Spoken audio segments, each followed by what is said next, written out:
মঙ্গলমারি বলে একটা জায়গা আছে। এটা অরিজিনাল একদম রেপ্লিকা বানানোর চেষ্টা করা হয়েছে। বৌদ্ধ বিহার উঠে এসেছে, কাল্পনিক দুর্গটা এখানে আপনি দেখতে পাবেন। প্রথম খননের ফলে যে প্রথম ওয়ালটা উঠেছিল সরস্বতী মূর্তি। 80% খোলা হলে কি দুর্গাকেও পাওয়া যেতে পারে?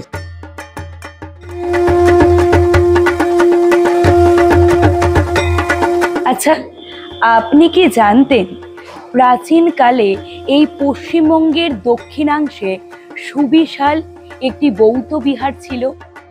এমনটাই বিভিন্ন গবেষণায় কিন্তু উঠে এসেছে। হ্যাঁ, এই তথ্য বিভিন্ন রকম গবেষণা করে জানা গিয়েছিল। তবে তার হদিশ এবার পাওয়া যাবে এই বছরের দুর্গাপুজোয়। কোথায়? সেটা হলো দক্ষিণ কলকাতার ঠাকুরপুকুরের এসবি পার্ক দুর্গাপুজোয়। এবারে তাদের থিম প্রত্নকথা।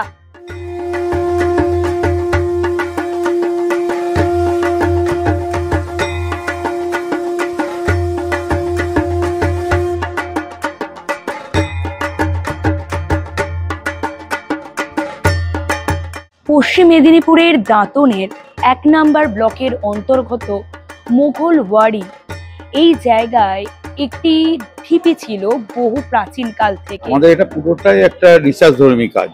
পশ্চিমবঙ্গের মধ্যে দাঁতন বলে যে একটি জায়গা আছে পশ্চিম মেদিনীপুরে পড়ে, তার ঠিক 5 কিলোমিটারের মধ্যে মঙ্গলমারি বলে একটা জায়গা আছে। সেই মঙ্গলমারিতে একটা দীর্ঘদিন ধরে একটা বড় ঢিপি ছিল। লোকাল নাম ছিল হচ্ছে সখী সেনার ঢিপি। ক্যালকাটা ইউনিভার্সিটির যিনি হেড অশোক দত্ত, উনি তখন বলেন যে এটা খালি ঢিপি না, এর মধ্যে কিছু আছে, আমায় দেখতে হবে। 2003 সালে থেকে পর্যায়ক্রমে সরকার 9 বার এটার খনন কার্য করেছে। নালন্দা বা ওই সমসাময়িক একটা বৌদ্ধ বিহার উঠে এসেছে, তাতে এখনো পর্যন্ত 20% খোঁড়া সম্ভব হয়েছে, বাকি 80% কিন্তু মাটির নিচে রয়ে গেছে। এবার 2016 সালের পর থেকে আর খোঁড়া হয়নি। যেটুকু 20% খোঁড়া হয়েছে সেই বৌদ্ধ বিহারে সরস্বতী, এতদিন দেখেন সরস্বতীর মতন একজনকে পাওয়া গেছে, বিষ্ণু পাওয়া গেছে, তারাকে পাওয়া গেছে, গর্ভগৃহ পাওয়া গেছে। আমাদের শিল্পীর বক্তব্য যে আর বাকি 80% খোলা হলে কি দুর্গাকেও পাওয়া যেতে পারে, সেই কাল্পনিক দুর্গাটা এখানে আপনি দেখতে পাবেন। মঙ্গলবাড়ির যিনি আছেন অতনু প্রধান, আর কলকাতার ক্ষেত্রে নৃসিংহ প্রসাদ ভাদুরী, এনারাই আমাদের সমস্ত তথ্যগুলো দিয়েছেন আর আমরা কাজ করে গেছি। দর্শক এলে একটা নতুন ধরনের কাজ পাবে, এটুকু বলতে পারবো। আমাদের উদ্বোধন 25 তারিখ। লোক ঢোকার পরে যে মিডিলে আমাদের যে পোর্শনটা দেখতে পাচ্ছেন, এইটা অরিজিনাল একদম রেপ্লিকা বানানোর চেষ্টা করা হয়েছে। মোগলমারি যে খননের যে পোর্শনটা আছে, ওটা পুরোটাই এখানে যে মূর্তিগুলো পাওয়া গেছিলো যে বা ওখানে আছে যেটা, সেটাই এখানে দেখানো হয়েছে। যে ওয়ালটা আছে এটা ওখানে প্রথম খননের ফলে যে প্রথম ওয়ালটা উঠেছিল সেটা হচ্ছে এইটা। বাইরে দিকে যদি যান, ওপরে পোর্শনটা পুরোটাই খননের মিনি ভার্সন করা হয়েছে, মিনিয়েচার ফর্মটা দেখানো হয়েছে। আর এইদিকে ব্রোঞ্জের কিছু মূর্তি ডিসপ্লে করা হয়েছে। ব্লুটা অ্যাকচুয়ালি ওই আপনাদের নদী, ঠিক আছে, নদীর উল্টো পাশে যে পুরো ম্যাপটা, ওই ম্যাপের যে হিউয়েন সাং এসেছিলেন, আম্রলিপ্ত, কর্ণসুবর্ণ, সমতট আর পুণ্ডবর্ধন যে পোর্শনগুলো গিয়েছিল সেইটাই দেখানো হয়েছে। ম্যাপের যে পোর্শনগুলো এখানে দেখানো হয়েছে, যেটা দেখতে পাচ্ছেন এটাই থাকবে। একটু একটু অফ টোনে আছে ব্যাপারটা, আর একদম অরিজিনাল টোনটাকেই রাখার চেষ্টা করা হয়েছে। যেখানে যেমন ওইখান থেকে 2খানা মূর্তি পাওয়া গেছিল, ঠিক আছে, একটা হচ্ছে সরস্বতী মূর্তি, যেটা হচ্ছে এই যে মিডিলে দেখানো হচ্ছে সরস্বতী মূর্তি, হ্যাঁ, আর একটা হচ্ছে তারা। এই দুটো মূর্তি পাওয়া গেছিল। দুখানা মূর্তি থেকেই দুর্গার মূর্তি কিন্তু এখানে পাওয়া যায়নি। যেহেতু এই 2খানা মূর্তি পাওয়া গেছে, রাজুদা এবার তার কল্পনার জায়গা থেকে তৈরি করেছে কি যদি দুর্গা মূর্তি পাওয়া যেত তাহলে হয়তো দুর্গাটা ওইভাবে দেখতো। হ্যাঁ, সেটাই এখানে দেখতে পাওয়া।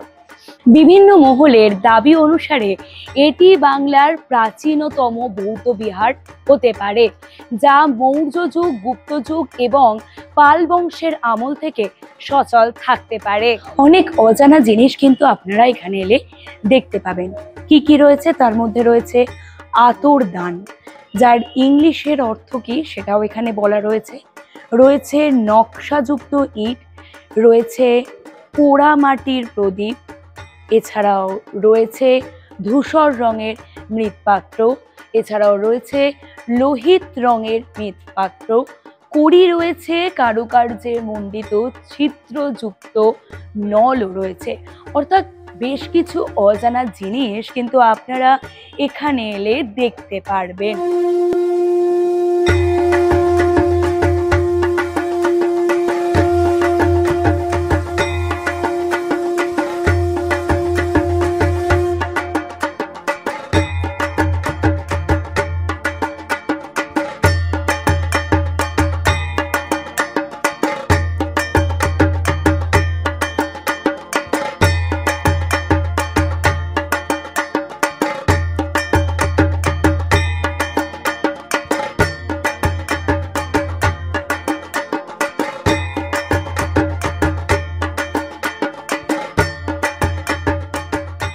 লোহা, কাঠ, প্লাইউড এবং প্লাস্টার অফ প্যারিস দিয়ে সাজানো হয়েছে এই পুজো মণ্ডপকে এবং শিল্পীর হাতের যে নিপুণ কারুকার্য সেটা এই মণ্ডপে এলে দেখা যাবে।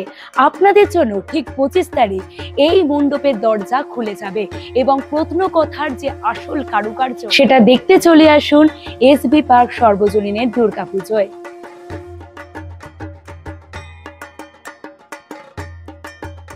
ফলো এবং সাবস্ক্রাইব করুন রিপোর্টার সুকৃতি।